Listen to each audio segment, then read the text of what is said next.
প্রিয় শক্তিপুরবাসী, আমি এই মুহূর্তে অবস্থান করতেছি শক্তিপুর উপজেলার কাকরাজান ইউনিয়নের রিতাসরি।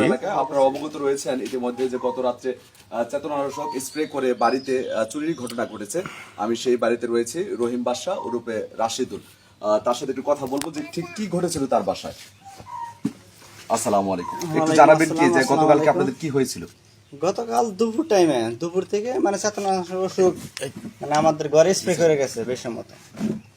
আসার পরে ভালো মানুষ সবাই দুপুর পরে থেকে মনে করুন যে একটু ঝিমাইতেছি, আমরা মানে হেঁটে হেঁটে যাইতেছি। পরে আমি বাজারে গেছি, বাজার থেকে আসছি, তারপরে এই একই অবস্থায়।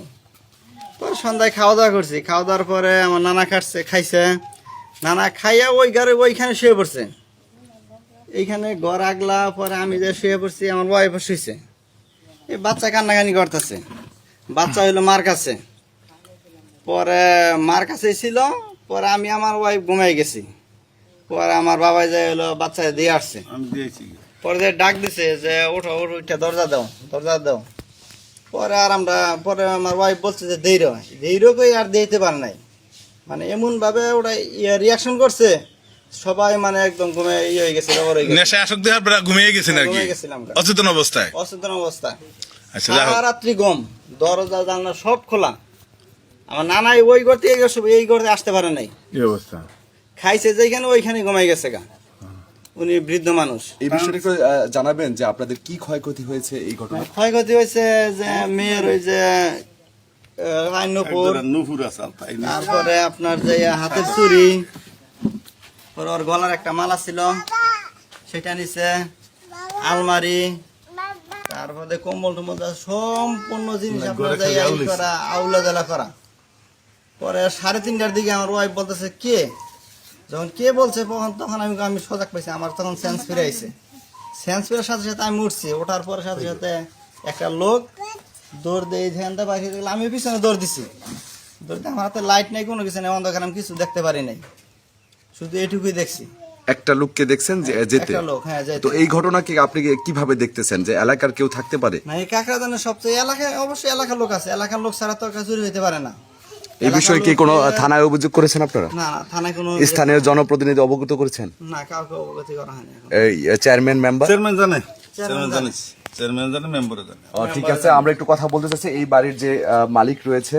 প্রশাসনের দৃষ্টি আমরা আকর্ষণ করছি যাতে কাকরাজানে ভবিষ্যতে এই ধরনের চুরি জানি না ঘটে, এই চেতনানাশক স্প্রে না দিয়া। এখন আপনারা কত মানুষের অনেক বড় ধরনের ক্ষতি হয়ে যায়। এখন কয়জন আপনারা এই চেতনানাশক স্প্রের কারণে ক্ষতিগ্রস্ত হয়েছে? 4 জন। এরা ট্রিটমেন্ট নিয়েছেন সাধারণভাবে? না, ট্রিটমেন্ট নেই। এখন কি স্বাভাবিক আছেন আপনি? এখন মোটামুটি আছে স্বাভাবিক। দ্রুত আপনি চিকিৎসার ব্যবস্থা নিয়েন। আমরা কিন্তু কথা বলতেছি যে এই বাড়ির যিনি মালিক রয়েছেন রহিম বাদশা, তার সাথে এই ঘটনাকে আপনি কিভাবে দেখতেছেন একটু জানাবেন। আমি তো জানি না, আমি ধরুন সন্ধ্যা নিয়ে ওই যে বাচ্চাটা থুয়েছি, এই বাচ্চাটা থুয়েছি, থুয়ে ডাক দিয়ে থুয়েছি, আমি কইছি তাড়াতাড়ি তুমি ওঠো, ওইটা করে দরজা দাও। কইছে দরজা দিতাছি কই আর দেয় নেই। বাচ্চা কোন কুবে হইছে ইডিও কয় না। ইনি মানে কি আপনার ছেলের বউ? ছেলের বউ। কি নাম আপনার? পরবর্তীতে কি আপনি আপনি কি এই নেশায় স্প্রেতে আসক্ত হয়েছিল না ইয়ে হয়েছিল? আমি সর্বপ্রথম আসক্ত হয়েছি আর কি। বিকাল থেকে আমি মানে অসুস্থ বেশি, রান্না করতে গেছি, রান্না করতে যাইয়া রান্নাঘরে আর কি হঠাৎ করে পড়ে গেছি, মানে চোখ অন্ধকার হয়ে গেছে আর মাথা খালি ঘুরতেছে। আমি ভাবতেছি মানে যে আমি প্রেগনেন্ট, এমনিতে সমস্যা হইতে পারে, এখন বুঝতেছি না সেই সমস্যা না, তো এটা আলাদা। পরে ঘরে গেলাম, ঘরে যাইয়া মাথায় পানি দিছি করছি, তাও ঠিক হইতেছে না। তারপর সুপ্রিয় দর্শক, আমরা খাবারের মধ্যে কোনো কিছু হয়, খাবারের মধ্যে দিলে তো পরিবারের সবাই একই খাবার খাইছি, আমরা একই খাবার খাওয়ার গতকাল এমন কোন সন্দেহভাজন বা কোনো অচেনা কোনো মানুষকে দেখেছেন? অচেনা মানুষ বাড়িতে তো মানুষ ঠিক মতো থাকে না, কি কাজ করে, আমরাও কাজ টাজ করি বাড়িতে থাকলে, আইসা যে কেউ দিছে মানে অচেনা কাউকে কালকে আমি দেখি নাই আর কি। হঠাৎ করে আসে অনেকে, কিন্তু কালকে আসে নাই। প্রথম এই লক্ষণটা কখন বুঝতে পেরেছেন? প্রথম লক্ষণটা আপনার বিকালের দিক দিয়া, আসরের দিক দিয়া পরে আপনার রাত্রে, তখন আমি 3:30 বাজে, তখন হঠাৎ করে আমি জাগনা পাইছি যে বাচ্চা আমার হাতের উপরে, তো তখন জাগনা পাইছি, বাচ্চাও জাগনা পাইছে। এখন দেখি যে মানুষ ঘোরাঘুরি করতেছে, আমি কই কি রে কে ঘোরাঘুরি করতেছে। পরে তখন চাইয়া দেখি যে প্যান্ট একটা শর্ট প্যান্ট পরা আর গেঞ্জি গায়ে দেওয়া নেয়। আমি বলছি কে কে কে, বলার পরে এসে দৌড়াইয়া বেড়ে চলে গেছে।